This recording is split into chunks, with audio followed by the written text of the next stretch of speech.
सन्तु निरामया सर्वे भद्राणि पश्यन्तु मा कश्चित् दुःखभाग् भवेत्। ओम शांति शांति शांति। If we need to be happy, we need to ensure the happiness of others. If we need respect, we need to ensure that we respect others. And if we need to succeed, we need to ensure that the success of the ecosystem around us is also ensured. And that is where we come in agriculture. Like this special slide is what Suresh Bhai was mentioning, that there are a lot of new technology interventions happening in agriculture, and this presentation was made on 7th October 2023, World Cotton Day. Only this slide, right? This shows the 5-point mantra that Cotton Guru has devised after speaking to so many scientists, being on so many panels across so many countries, and also taking the inputs from India's best farmers who are taking highest yielding cotton. That collectively, what can be a simplistic 5-point mantra, which if the farmers implement, their yield will definitely go up. So these are the 5-point mantras you can see, starting with satellite mapping, then comes canopy management, then advisory from the right group, anybody it may be, for weather, for agronomy, north to south sowing. World over, cotton has been sowed north to south, where they have achieved the highest yields. In India, it is east to west. Most of the scientists agree verbally, but they do not put it on paper. We have had delegations from US, from Australia recently visiting us in the last 1 year. They have also endorsed this, and we strongly advocate after 7 years of study that north to south sowing can change. High density plantation, what Suresh Bhai was mentioning, is practiced in most of the high productivity cotton growing countries across the world, and that is the future. Mulching is another option that we can explore to avoid evaporation and reduce the weeds. So use of weedicides can be reduced. Regenerative agriculture, which Suresh Bhai was mentioning, is again here to improve the soil and the carbon, which is very important. Carbon we need in the soil, not in the weather. And then shedding of cotton plants. That is the use of byproducts of cotton. So I just wanted to share this one slide before I start the case study. Next.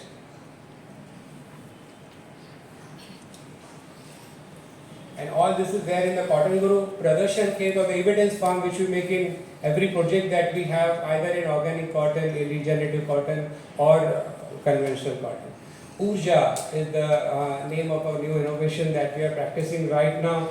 Biomass to BioEnergy, a project by Cotton Guru Maha FPO Federation.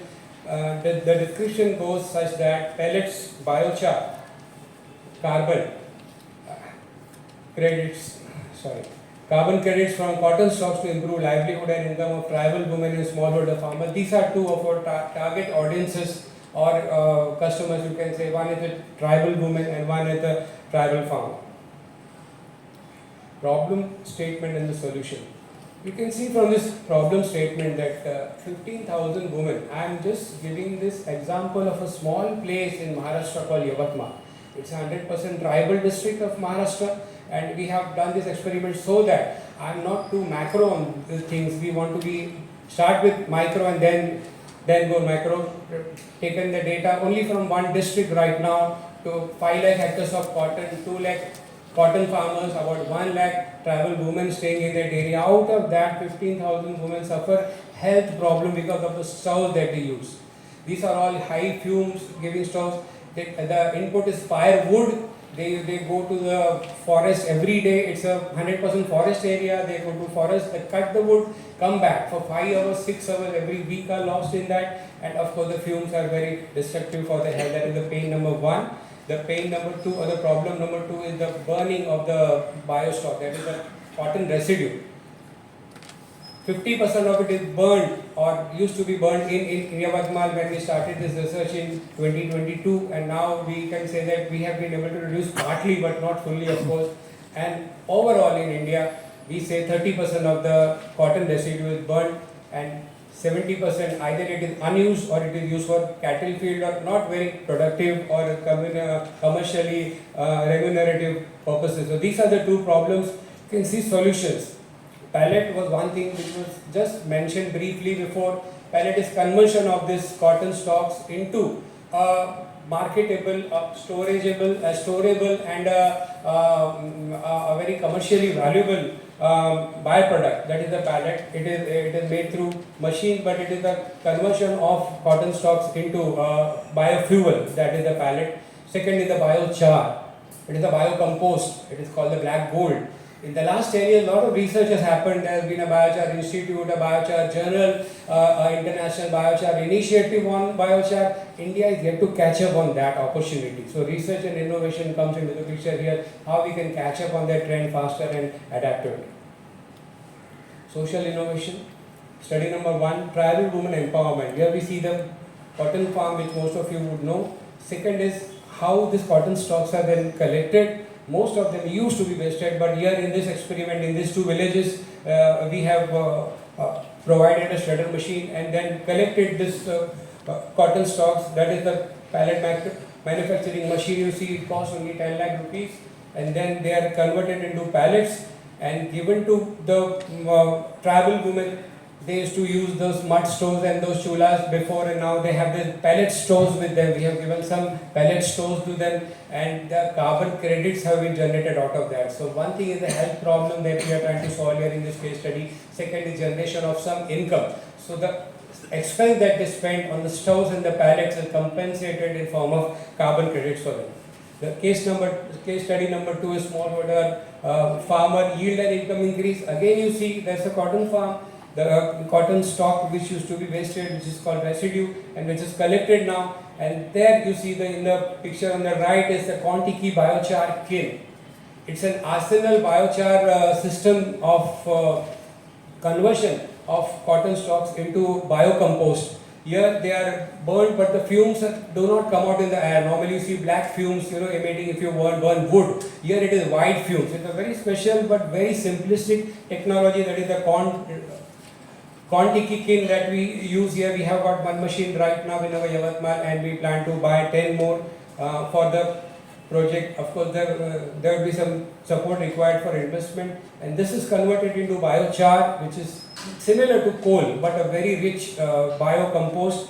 This is again enriched with biocompost like neem coated urea or cow urine, which is mixed with the biochar, and this charged up biochar is given back to the farmers. They put that again back into the cotton farm, and what we saw after 1 year of experiment was 15% increase in yield, 10% saving of fertilizers.